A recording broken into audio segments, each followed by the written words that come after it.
السلام علیکم ورحمۃ اللہ وبرکاتہ۔ الحمدللہ رب العالمین والصلاة والسلام علی سید المرسلین، اما بعد فاعوذ باللہ من الشیطان الرجیم، بسم اللہ الرحمن الرحیم۔ آج مدنی قاعدہ کا پہلا لیسن جس میں ہم اس حوالے سے پڑھیں گے کہ حروف کے مخارج ہیں وہ کیسے ادا ہوتے ہیں اور مخرج کا کیا معنی ہے اور اس کی کیا اہمیت ہے قرآن پاک کو سیکھنے کے حوالے سے۔ اس حوالے سے آج کی ویڈیو میں ہم جانیں گے، کیونکہ ہم وہ قرآن سیکھنا چاہتے ہیں اور ہم ایسا چاہتے ہیں کہ ہم تجوید کے ساتھ سیکھیں، جیسے حفاظ قرآن یا قاری قراء وہ قرآن پاک کو پڑھتے ہیں، تو اس کے لیے سب سے پہلے ہمیں حروف کے مخارج کے بارے میں سیکھنا بہت ضروری ہے۔ تو چلتے ہیں سبق کی طرف۔ یہاں پر آپ دیکھ سکتے ہیں لکھا ہوا ہے مخرج کا لغوی معنی ہے نکلنے کی جگہ۔ یہ مخرج کا لغوی معنی ہے نکلنے کی جگہ، اور اصطلاح تجوید میں جس جگہ سے حروف ادا ہوتا ہے اسے مخرج کہتے ہیں۔ اور مخارج کی تعداد کے بارے میں ائمہ کرام کے مختلف اقوال ہیں۔ حضرت امام خلیل بن احمد فراہیدی رحمہ اللہ اور اکثر ائمہ کرام کے نزدیک مخارج کی تعداد 17 ہیں۔ تو یہاں سے پتہ چل گیا کہ مخرج کا معنی کیا ہے، نکلنے کی جگہ، یعنی کہ جو ہم نے حروف پڑھنے ہیں ان حروف کو ہم نے کہاں سے کیسے ادا کرنا ہے، اس حوالے سے اس لیسن کے اندر ہم جانیں گے۔ تو چلتے ہیں ان کی ڈیٹیل کی طرف۔ سب سے پہلے جو حروف ہیں ان کو حروف حلقیہ کہا جاتا ہے، یہ ہیں، اور وہ کون سے ہیں؟ یہ 6 حروف ہیں: حمزہ، ہا، عین، حا، غین، خا۔ یہ 6 حروف ہیں، ان کو حروف حلقیہ کہتے ہیں، جس میں سے سب سے پہلے حروف حمزہ اور ہا حلق کے نیچے والے حصے سے ادا ہوتے ہیں، اور عین اور حا حلق کے درمیان والے حصے سے ادا ہوتے ہیں، اور آخری 2 یعنی کہ 5واں اور 6واں حروف غین، خا یہ حلق کے اوپر والے حصے سے ادا ہوتے ہیں۔ اس کے بعد لسانی مخارج آگے، یعنی کہ حروف لہویہ جو زبان سے ادا ہوتے ہیں، یعنی کہ اس میں ہے قاف اور کاف۔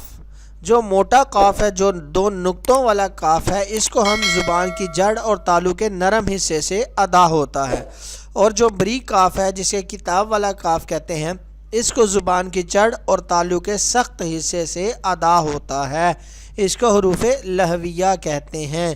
تو یہ ہیں ہم نے آج جو مخارج سیکھے ہیں وہ حروف حلقیہ اور حروف لہویہ ہیں، اور اس کے بعد وہ حروف شجریہ ہیں، جو کہ 3 ہیں: جیم، شا، شین اور یا۔ یہ زبان کے درمیان اور تالو کے درمیان سے ادا ہوتے ہیں۔ اس کے بعد حرف وہ ضاد ہے، اس کو حروف حافیہ کہتے ہیں، زبان کی کروٹ اور اوپر کی داڑوں کی جڑ سے ادا ہوتا ہے۔ اور اس کے بعد ہے لام اور نون اور را، ان کے حروف طرفیہ کہتے ہیں، کیونکہ یہ زبان کے کنارے اور دواحک سے ثنایا تک کے مسوڑوں سے ادا ہوتا ہے۔ اور نون ہے، یہ زبان کا کنارہ اور انیاب سے ثنایا تک کے دانتوں کے جڑوں سے ادا ہوتا ہے۔ اس کے بعد ہے را، زبان کی نوک اور مقابل کے تالو سے ادا ہوتا ہے۔ اس کے بعد ہے حروف نطعیہ، طا، دال، تا، یہ 3 حروف ہیں، زبان کی نوک اور اوپر کے دانتوں کی جڑ سے ادا ہوتے ہیں۔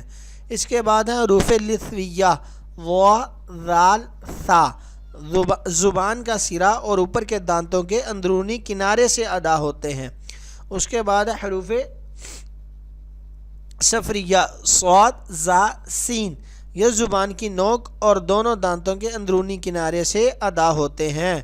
اس کے بعد ہے فا، جس کے حروف شفویہ کہتے ہیں، یہ ہونٹوں سے ادا ہوتے ہیں، اوپر کے دانتوں کے کنارے اور نچلے ہونٹ کے تر حصے سے ادا ہوتا ہے، فا۔ اور اس کے بعد با، میم اور واو، یہ بھی ہونٹوں سے ادا ہوتے ہیں۔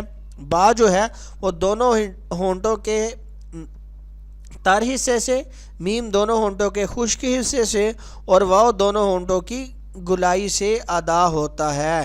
اس کے بعد آخر میں جو حروف بچتے ہیں وہ حروف مدہ ہیں، الف، واو اور یا، یہ جوف دہن یعنی کہ منہ کا کھلا حصہ سے یہ ادا ہوتے ہیں۔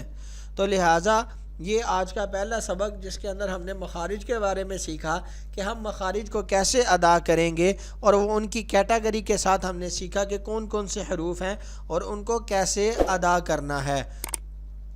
لہٰذا اب آج کا پہلا سبق اس حوالے سے مکمل ہو گیا۔